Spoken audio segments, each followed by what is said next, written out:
Muito bom dia para você que está ligado na programação do Canal Rural desde cedo. Seja bem-vindo ao Bom Dia, Senar Mato Grosso. Hoje é dia 4 de dezembro de 2019.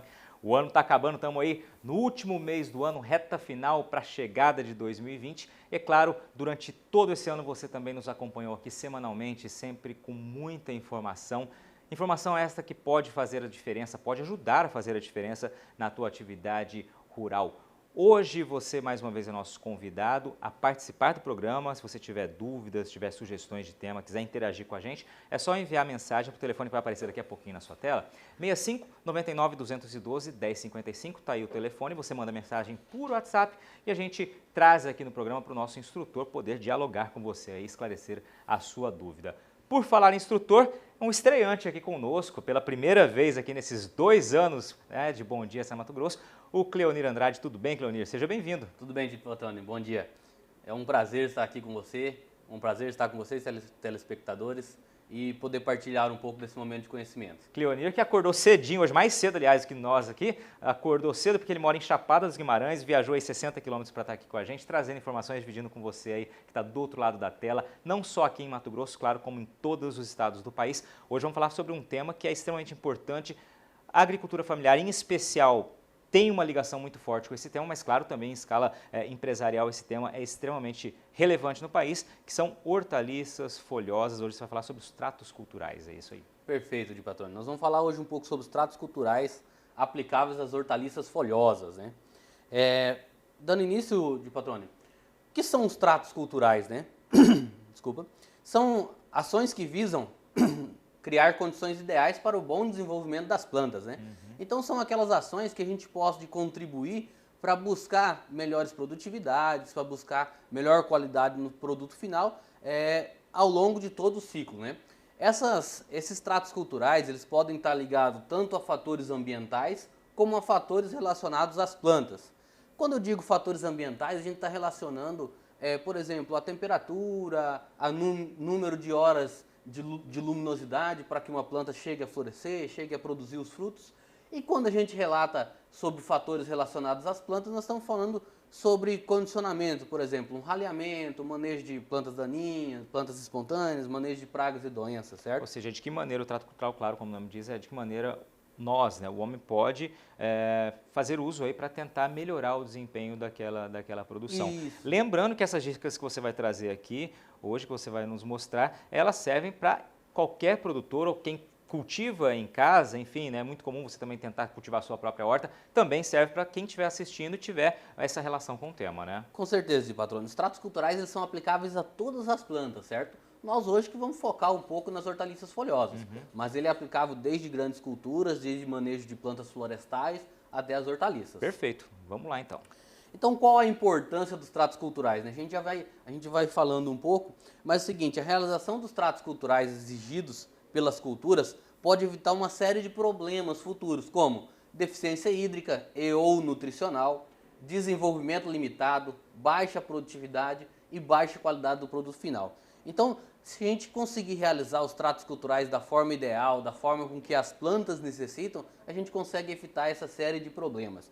Cada trato cultural pode evitar um ou outro. Por exemplo, deficiência hídrica e ou nutricional. Se a gente tem um sistema de cultivo muito adensado, ou seja, uma planta muito perto da outra, elas vão competir por água, competir por nutriente, e aí pode ter um desenvolvimento limitado, consequentemente gerar baixas produtividades e baixa qualidade do produto final. Perfeito. Certo? Então, a gente está falando sobre as hortaliças folhosas, né? Então, o que seriam essas hortaliças folhosas? A gente considera hortaliças folhosas todas as que possuem suas folhas comestíveis, tais como alface, rúcula, couve, acelga, salsa, coentro, entre outras. A gente tem uma infinidade de hortaliças folhosas. Eu trouxe alguns exemplos só para a gente situar o que seriam, quais hortaliças podem ser consideradas hortaliças folhosas. Maravilha. Certo? Vale a pena lembrar, de patrônio, o seguinte, que as hortaliças folhosas é uma classificação técnica. Então pode ser considerado hortaliça folhosa, hortaliças frutos, hortaliça flor, hortaliça subterrânea e também hortaliças não convencionais. Essas são divisões técnicas das hortaliças de uma forma geral. Maravilha, vamos seguir. E os tratos culturais aplicáveis às hortaliças folhosas?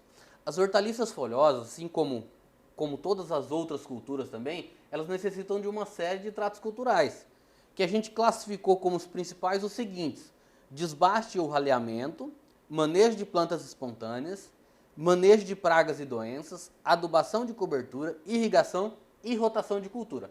Então, dentre todos os tratos culturais que são aplicáveis às hortaliças folhosas, a gente selecionou esses 6 para falar um pouquinho sobre cada um. Maravilha. Então, esses 6 aí, pessoal, vamos tomar nota aí, que aqui vão estar as dicas importantes que podem te ajudar aí a encontrar, né, proporcionar um melhor desempenho aí, um melhor desenvolvimento das suas plantas. Com vamos certeza. Ver. Esses tratos culturais vão proporcionar o ambiente ideal para um bom desenvolvimento da cultura. Ótimo. Então, seguinte, relacionado ao desbaste ou raleamento, ele é realizado para manter o stand ideal para cada espécie ou cultivar. O que seria esse stand, pessoal? Esse stand está ligado à população de plantas, seja por metro quadrado, seja por canteiro, seja por hectare. Então, se é indicado, por exemplo, hipoteticamente, uma população de 100 mil plantas por hectare, eu vou ter que respeitar isso. Se eu tiver 110, eu vou estar com uma população muito alta e vai competir. Se eu tiver com 90, eu vou estar com uma população baixa e vou gerar espaço para aparecimento excessivo de plantas espontâneas e um menor aproveitamento da minha área, né? Ou seja, você tem que encontrar a população ideal, o stand ideal ali, nem mais nem para menos. Perfeito. Desbaste, só para a gente fazer um ponto que a gente costuma ouvir muito, por exemplo, no plantio de florestas, né? Plantio de eucalipto, sabe que faz o desbaste ali. É o mesmo processo, aplicado, claro, em escala para as plantas aí, para as hortaliças. Com certeza. O desbaste a gente faz da seguinte forma. Esse desbaste, vale a pena lembrar, de patrônimo, que é o seguinte: ele é realizado para plantas que são de semeadura direta, certo? Aquelas plantas que a gente produz muda, no processo de transplantio, a gente já vai plantar elas com o espaçamento correto. Agora, quando é de semeadura direta, a gente acaba semeando um pouco a mais para poder realmente selecionar. Então, a gente vai retirar aquelas plantas que têm um menor desenvolvimento e deixar as mais vigorosas. Lógico que respeitando o espaçamento ideal. Vamos lá ver então. Então aqui, ó, nessa imagem a gente pode ver, a primeira imagem que vocês estão vendo aí à esquerda é um cultivo de rúcula em que ela foi feito o desbaste ou raleamento, que a gente consegue ver. As plantas estão mais vigorosas, estão mais viçosas, tem um espaço entre a outra, enquanto essa aqui à direita, ela já não foi feito o desbaste. Então a gente pode ver que está meio que criando, vamos dizer num termo mais popular, uma moita de rúcula ali, certo? Ela não tem um espaço, consequentemente ela não vai dar uma qualidade satisfatória para o cultivo. Muito bem, mas de que maneira eu seleciono aí? Vamos por aqui, então eu teria que limpar, teria que fazer o desbaste ou aqui já passou do período? Isso, nesse caso já passou. Isso é só uma demonstração de como fica sem o desbaste. O desbaste normalmente, patrone, na rúcula em especial, nós vamos citar por exemplo, é até 10 centímetros. As plantas até atingirem 10 centímetros eu tenho que fazer esse raleamento. E aí eu seleciono mesmo as que não estão... Isso, eu seleciono deixando as mais vigorosas. Ah, mas está tudo vigorosa, como é que a gente vai fazer? Não, a gente tem que respeitar o espaço. Então a gente vai retirar algumas para manter o espaçamento de aproximadamente 6 centímetros entre uma planta e outra. Se tiver tudo certo, não adianta ter dói não, tem que tirar, tem que pensar lá na frente. Beleza, vamos lá. Senão então a gente não vai alcançar a produtividade esperada. Ótimo, importante ter isso em mente. E aqui é uma imagem, essa imagem aqui, ela é informativa para cada cultivar, para cada espécie, tem normalmente no verso do pacotinho que a gente compra semente, na latinha da semente, demonstrando o espaçamento de semeadura, se a gente olhar ali 30 centímetros, e o espaçamento após o raleio, lá, 6 centímetros entre plantas, 30 entre linhas e 6 entre plantas, ou seja, eu vou ter que retirar aquelas que estão entre uma e outra. Perfeito, certo? Você falou bem, no caso da rúcula é até 10 centímetros. Isso, então. O raleamento é feito até elas atingirem no máximo 10 centímetros. E esse tamanho varia de acordo com Isso, para cada cultura é uma E aqui seria mais ou menos a indicação. Isso, aqui é a altura final da cultura, final. de 15 a 20 centímetros. Perfeito. Certo? Falando um pouco sobre o manejo de plantas espontâneas, ela consiste, de patrone, em controlar o aparecimento de plantas que não foram plantadas na área cultivada. Ou seja, eu estou com um plantio de rúcula, um plantio de alface, nasceu uma planta de cenoura. Essa planta de cenoura ela é considerada uma planta espontânea.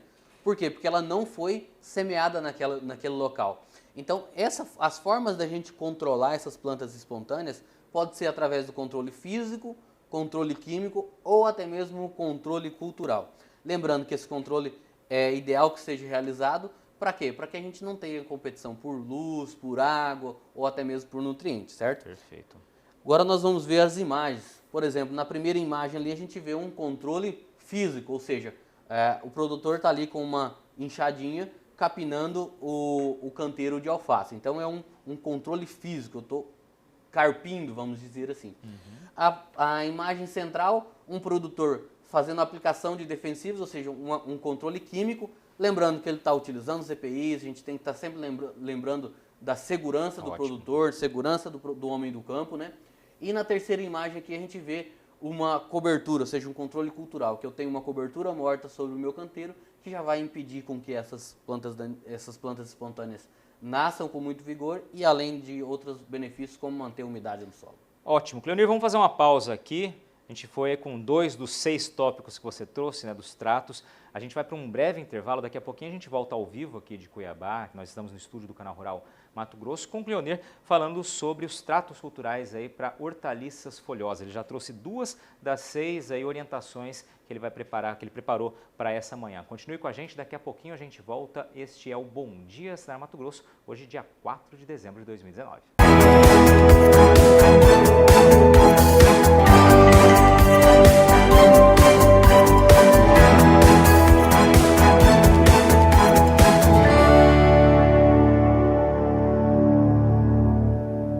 Estamos de volta ao vivo aqui, o estúdio do Canal Rural Mato Grosso em Cuiabá. Este é o Bom Dia Senar Mato Grosso. Aliás, falei que era rapidinho, né? A gente estaria de volta. Hoje estamos recebendo aqui pela primeira vez Cleonir Andrade, que é engenheiro agrônomo, também tem doutorado em agronomia e, claro, é instrutor credenciado junto ao Senar Mato Grosso. Falando hoje sobre olericultura, nosso tema central, com foco em hortaliças folhosas, né? Quais são os tratos culturais que podem te ajudar aí a buscar um melhor desempenho, um melhor desenvolvimento da atividade, independentemente do tamanho, né, dessa atividade que você toque.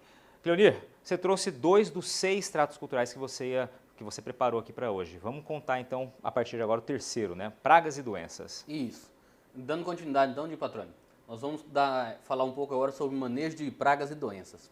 Então, o manejo de pragas e doenças, ele consiste em controlar e prevenir o ataque de pragas e doenças nas plantas, né? A gente sabe que as pragas e doenças elas podem ocasionar um prejuízo muito grande para o produtor, desde que não controladas, né? Então, pensando no controle e prevenção de pragas, a gente pode realizar algumas das práticas que contribuem para esse controle e prevenção de pragas seria o quê? O controle de plantas espontâneas. Por que o controle de plantas espontâneas vai auxiliar no controle, na prevenção de pragas? Porque essas plantas espontâneas elas podem ser hospedeiras dessas pragas. Então, a gente fazer esse controle nos auxilia em manter essas pragas longe das nossas culturas. A catação manual, é óbvio, né, de patrônio, que isso nós estamos pensando em proporções menores, né, em hortas menores, em cultivos menores, é possível fazer a catação manual dessas pragas. O controle químico, e aí o controle químico, quando a gente pensa em controle químico, nós estamos pensando em aplicação, novamente vale a pena ressaltar, de patrônio, às vezes alguém chegou agora, esse controle químico tem que ser realizado a aplicação utilizando os EPIs, utilizando os equipamentos de proteção individual, né? Está sempre preocupado com a saúde e segurança do homem no campo. E esse controle ele pode ser realizado na forma de controle orgânico. Hoje existe uma série de caudas que são registradas, que são passíveis de ser utilizadas mesmo no cultivo orgânico. Pensando no controle e prevenção de doenças, a gente tem algumas práticas como eliminação de plantas atacadas. Então, a gente tem alguma planta que foi atacada por uma doença, a gente vai retirar ela do nosso canteiro, tirar ela da nossa lavoura e vamos tentar buscar enterrar, que aí a gente vai conseguir combater essa doença, né? Minimizar a disseminação dessa doença na nossa cultura. Isso é um ponto importante, né? Parece simples, mas tem uma eficiência, uma necessidade, uma importância fundamental, né? Você, além de retirar, você enterra para evitar que aquele fungo, aquele patógeno, ele possa atacar outras plantas que estão ali, né? Perfeito, patrônio. Principalmente em doenças fúngicas, a esporulação, a disseminação é muito rápida. Então, o quanto antes a gente tirar e o quanto antes a gente enterrar, a gente diminui essa infestação na nossa lavoura. Você tira só aquele indivíduo, só aquela planta, ou como você monitora ele para ver se ao redor não estão... A gente vai depender, por exemplo, às vezes é um ataque pontual numa folha, por exemplo, de uma planta de couve. Eu vou retirar aquela folha e vou enterrar. Não, a planta toda já está comprometida, eu vou arrancar ela e vou enterrar. Então a gente foca naquelas que já foram atacadas. Tá? São culturas aí muito sensíveis, né? Então Isso, é importante esse olhar atento ali, focado o tempo todo, né? Com certeza, com certeza. A rotação de cultura é outro tópico que pode auxiliar no controle e prevenção de doenças, porque normalmente se a gente retira a planta de uma família, de um determinado local e introduz outra da mesma família, normalmente as pragas e doenças são as mesmas. E aí quando eu venho com uma cultura da mesma família, a doença já está instalada e ela vai ter uma severidade muito maior. Então quando eu trago de outra família, ou seja, faço a rotação de cultura, essa incidência de doença é menor e auxilia na quebra do ciclo. Dá um exemplo pra gente aí, de uma família. Por exemplo, eu vou colher um alface. Eu colhi um alface, o alface tem uma série de doenças que pode atacar o alface. Quando eu colhi o alface, eu não vou voltar com o almeirão, porque o almeirão é da mesma da família da alface. Talvez eu volte com uma couve-flor, que é de outra família, para poder fazer essa rotação de culturas. Ótimo. Certo? O controle e prevenção de doenças pode ser realizado também na forma de controle químico e também na forma de controle orgânico, como a gente disse anteriormente, para o controle de pragas. Perfeito. Adubação de cobertura. Essa operação ela é feita distribuindo o adubo, principalmente o nitrogenado, sobre o canteiro já plantado, antes da irrigação. Por que a gente fala a distribuição desses adubos antes da irrigação? Porque os nutrientes eles são disponibilizados para as plantas na solução do solo, ou seja, ele precisa de água para ser disponibilizado para as plantas. Então a gente realiza essas adubações de cobertura antes da irrigação. A gente pode digitar aí, de patrônio, como, vamos dizer assim, uma regra genérica. Para a maioria das hortaliças, recomenda-se 30 gramas de ureia por metro quadrado. A gente fala só da ureia, estamos falando só do nitrogênio, por quê? Porque vamos dizer, o nutriente que a planta tem uma maior absorção, ou seja, é que ela absorve em maior quantidade no solo, e essa regra é meio genérica para todas as hortaliças. Mas lembrando, se eu tenho um cultivo profissional, um cultivo comercial, eu vou buscar para cada espécie, para cada cultivar que eu estou realizando, a adubação de cobertura ideal. Isso aqui a gente só está fazendo uma média. Perfeito. Ótimo. Então aqui uma imagem só para a gente relatar, né? Que realmente são os nutrientes, ou seja, aquilo que o solo propicia que vai proporcionar um desenvolvimento da planta. Um outro trato cultural, que é a irrigação, é de grande importância para o desenvolvimento das culturas, já que sem água é impossível obter colheitas. Então a irrigação, a gente tem ciência que hoje ela é uma das ações, um dos tratos culturais que mais propicia o quê? Um aumento em produtividade. Mas lembrando, não adianta a gente fazer irrigação e esquecer dos demais. Ela é a que mais proporciona ganho em produtividade. Entretanto, a gente não pode esquecer dos outros tratos culturais. Tem que ser um conjunto, né? Sim. Você trouxe ali, você falou, trouxe seis mais importantes, 6 tópicos aí mais importantes.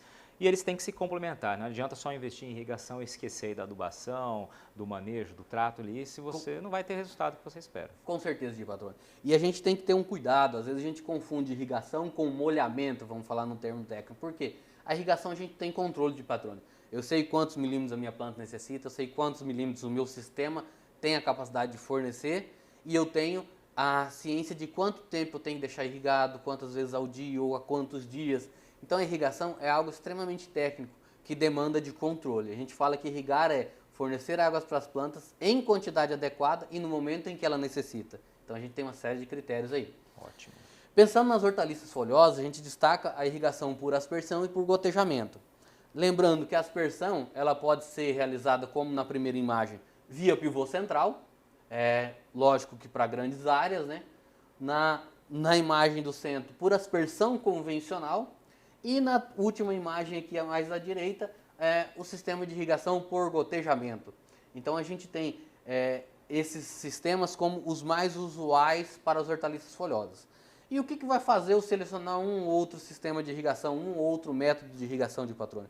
Uma série de fatores, tipo de solo, cultura a ser irrigada, nível tecnológico que eu tenho na minha propriedade, disponibilidade de água, por exemplo. O gotejamento a gente tem uma maior eficiência no processo de irrigação, na ação de irrigar. Ou seja, se eu tenho baixa disponibilidade hídrica, eu vou dar preferência em utilizar o sistema de irrigação por gotejamento. Ótimo, isso é importante, né? Se você tem condição, vai de acordo com o teu bolso ali, as suas características da região também. Não adianta fazer um investimento, por vezes, muito alto e que não vai te gerar o que você precisa. Perfeito, perfeito. E a irrigação a gente tem que fazer isso. A irrigação ela tem que proporcionar o quê? O retorno financeiro e sem degradar o meio ambiente. Então, por isso a gente tem que ter esse controle muito, muito alto na irrigação, tio patrão. Maravilha. Vamos então para o 6º tópico, né? Então, a rotação de cultura. A gente deixou esse por último porque a rotação de cultura é realizada após a colheita. Ou seja, Depois da colheita de uma determinada área, a gente faz essa rotação de cultura plantando espécies de famílias diferentes das que ocupavam anterior. Então é aquilo que a gente falou, eu retiro uma espécie, a cultura de uma família e vou introduzir de outra família, para auxiliar na menor incidência de pragas, menor incidência de doenças, até mesmo a absorção de nutrientes. Plantas das mesmas famílias de Platônio tendem a absorver os mesmos nutrientes. Então quando a gente troca a família, a gente vai ter absorção de nutrientes diferentes e mantém um melhor balanço, um melhor equilíbrio nutricional do nosso solo. Deixa eu fazer uma pergunta aqui de lei, que não conhece muito do assunto. Vamos lá.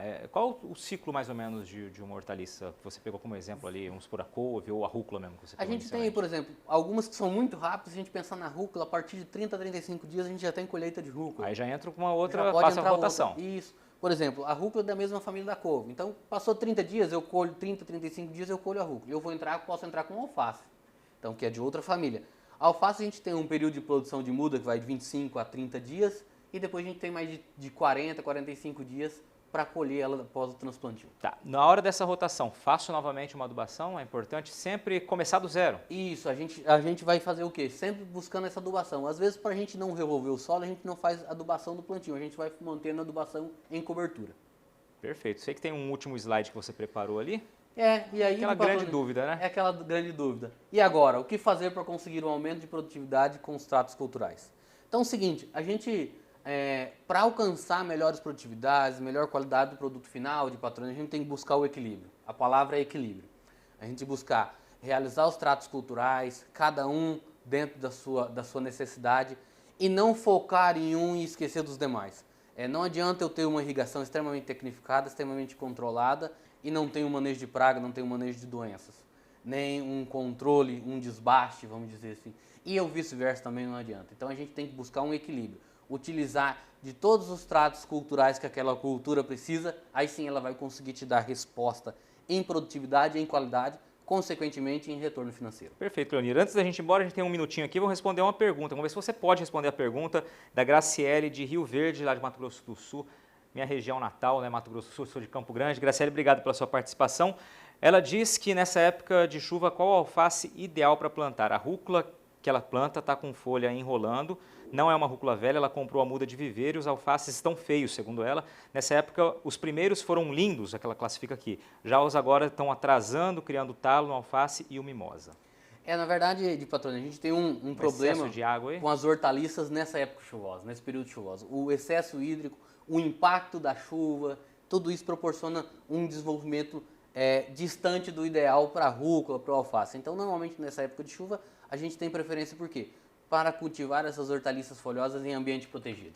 É uma dica, então, aí, tentar fazer isso. Cleonir, obrigado pela sua participação, uma excelente estreia aqui, que você volte mais vezes. Obrigado, Graciele, obrigado a você que nos acompanhou nesta quarta-feira. Esse foi o Bom Dia, Senar Mato Grosso. Até semana que vem, com detalhe, semana que vem a gente completa 100 programas, vai ser o 100º Bom Dia Senar Mato Grosso. A gente vai ter novidades aí, aguarde então, próxima quarta-feira, ao vivo aqui de Cuiabá. Até lá!